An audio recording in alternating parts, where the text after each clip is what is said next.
Je suis Tommaso Di Giovanni, vice-président de la communication internationale chez Philip Morris. Et qu'est-ce qui nous a motivés en fait à commencer un processus de changement, de modification en fait de notre business? C'est une question simple en fait. C'est est-ce qu'on peut faire quelque chose pour améliorer la santé de nos consommateurs? On sait très bien que les cigarettes provoquent des maladies, qui provoquent une dépendance. Mais on n'a jamais réussi à trouver une alternative qui soit en même temps meilleure pour la santé des consommateurs et qui soit acceptée par les consommateurs eux-mêmes. On avait essayé par le passé, on avait pas mal de prototypes, de tentatives qu'on a faites pour y arriver, mais on n'en avait simplement pas la science, la technologie pour y arriver. Et c'est à partir de 2008 qu'on s'est dit, on est arrivé à un stade de technologie de science où on peut le faire. On a commencé à investir beaucoup plus dans la recherche et le développement. On a investi 14 milliards de dollars de 2008 à aujourd'hui. Et en 2014, effectivement, on savait qu'on avait un produit qui marcherait. Et c'est là où on a commencé ce voyage pour un avenir sans fumée.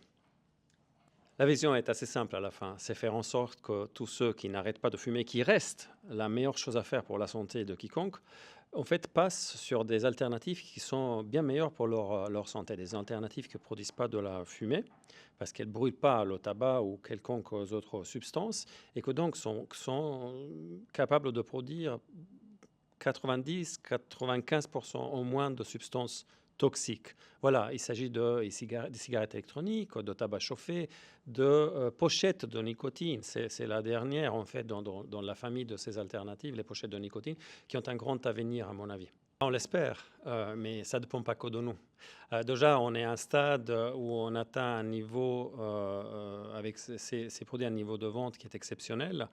Mais il y a encore plusieurs marchés où malheureusement il n'est pas possible de vendre ces produits, où la réglementation elle est telle qu'on ne peut pas en parler aux consommateurs. Donc le changement il est lent, ça ne dépend pas que de nous.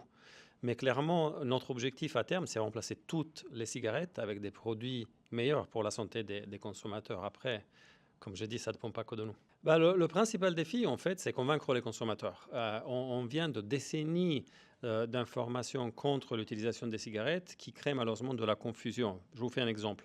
La majorité des consommateurs adultes, ils pensent encore que ce soit la nicotine qui génère les maladies liées au tabac. Ceci est faux.